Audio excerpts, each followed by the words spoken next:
नमस्कार, Amar Ujala the bonus में आपका बहुत बहुत स्वागत है। मैं हूं आपके साथ अभिषेक गुप्ता और आप देखना शुरू कर चुके हैं अपना favourite daily show crypto counter. क्या कुछ हुआ है बीते 24 घंटे में, पिछले एक दिन में क्रिप्टो बाजार में, चलिए फटाफट जानते हैं आज के शो में। तो क्रिप्टो बाजार में शुक्रवार को बड़ी गिरावट देखने को मिली है और दुनिया की सबसे बड़ी क्रिप्टो करेंसी बिटकॉइन $63,000 के अहम स्तर से नीचे फिसल गई है। निवेशकों के जोखिम भरे एसेट से दूरी बनाने के चलते सप्ताह की शुरुआत में ही आई तेजी अब पूरी तरह से फीकी पड़ती हुई यहाँ पर दिख रही है। बिटकॉइन की अगर बात करें तो करीब ये 2% से ज़्यादा गिरकर $62,650 पर पहुंच गया। वहीं इथेरियम की अगर बात करें तो करीब 3% की इसमें गिरावट देखने को मिली। बीएनबी की बात करें 2.25% की इसमें भी गिरावट देखने को मिली और ये $573 पर ट्रेड होता हुआ दिखा आज। वहीं एक्सआरपी की अगर बात करें 3% से ज़्यादा इसमें भी गिरावट देखने को मिली है और ये $1.13 पर पहुंच गया। वहीं सोलाना की अगर बात करें करीब 4.25% की इसमें गिरावट देखने को मिली और ये $68 पर ट्रेड होता हुआ दिखा है। एक्सपर्ट्स का कहना है कि बाजार में बिकवाली की मुख्य वजह वैश्विक निवेशकों का सुरक्षित निवेश विकल्पों की ओर यहाँ पर रुख करना है। हाल के दिनों में तेल की कीमतों में तेज गिरावट, वैश्विक आर्थिक अनिश्चितता और केंद्रीय बैंकों की सख्त मौद्रिक नीति को लेकर चिंताओं ने जोखिम वाले एसेट्स पर दबाव बढ़ाया है। डेरिवेटिव बाजार में भी निवेशकों का रुख सतर्क हो गया है। कई ट्रेडर्स बिटकॉइन में और गिरावट की आशंका जताते हुए इसके $52,000 तक के नीचे तक यहाँ पर जाने का दाव लगा रहे हैं।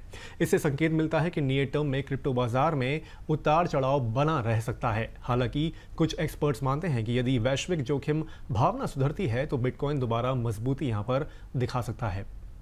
वहीं दुनिया की सबसे बड़ी टेक कंपनियों में से एक माइक्रोसॉफ्ट ने एक खतरनाक नए मैलवेयर को लेकर चेतावनी जारी की है जो क्रिप्टो निवेशकों के डिजिटल वॉलेट को निशाना बना रहा है।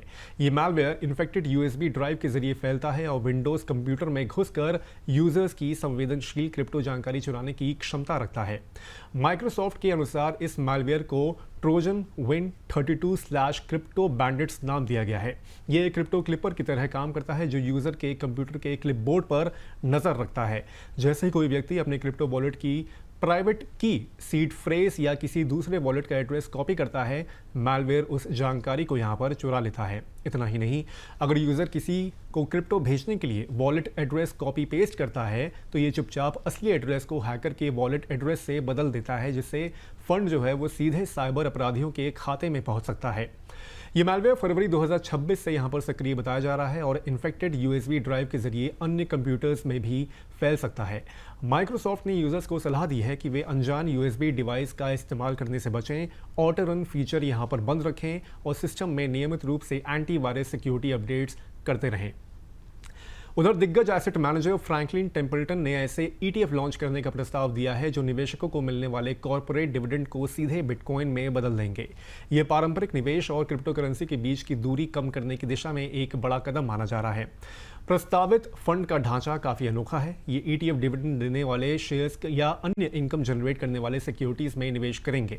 निवेशकों को नकद डिविडेंड देने के बजाय उस राशि का इस्तेमाल बिटकॉइन खरीदने में इस्तेमाल किया जाएगा। इससे निवेशकों को बिना सीधे क्रिप्टो एक्सचेंज वॉलेट या सीड फ्रेज की झंझट के धीरे धीरे बिटकॉइन में एक्सपोजर मिलता रहेगा।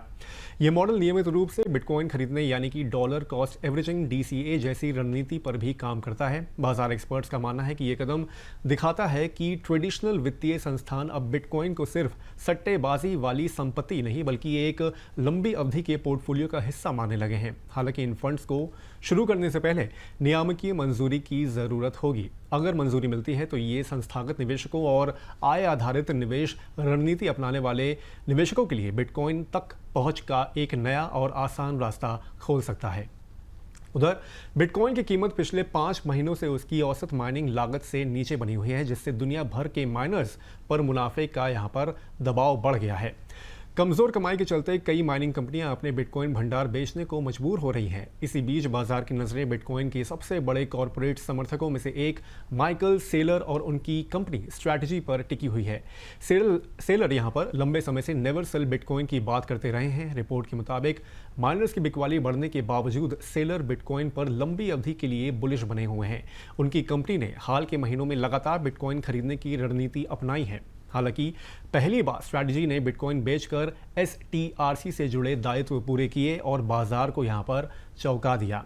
निवेशकों को मानना है कि यहां पर STRC पर बढ़ते डिविडेंड का दबाव है, भविष्य में और बिटकॉइन बिक्री हो सकती है और स्ट्रैटेजी की फंडिंग स्ट्रक्चर पर सवाल उठ सकते हैं। हालांकि सेलर का यह भी मानना है कि मौजूदा कमजोरियां बिटकॉइन की बुनियादी कहानी में बदलाव नहीं बल्कि पूंजी के अस्थायी रोटेशन का नतीजा है। एक्सपर्ट्स का कहना है कि अगर माइनर्स पर यहां पर दबाव बढ़ता है और वे बड़े पैमाने पर बिटकॉइन बेचते हैं तो शॉर्ट टर्म में कीमतों पर असर पड़ सकता है। हालांकि सेलर जैसे बड़े निवेशकों की निरंतर यहां पर खरीदारी बाजार को सहारा दे सकती है। निवेशकों के लिए फिलहाल सबसे बड़ा सवाल यही है कि क्या संस्थागत मांग माइनर्स की मजबूरी में हो रही बिकवाली को संतुलित कर पाएगी या फिर नहीं। तो आज के क्रिप्टो काउंटर में बस इतना ही। ये शो कैसा लगा हमें कमेंट करके आप जरूर बताएं। बाकी अब होगी आपसे सोमवार को मुलाकात, तब तक के लिए मुझे दीजिए इजाजत। नमस्कार।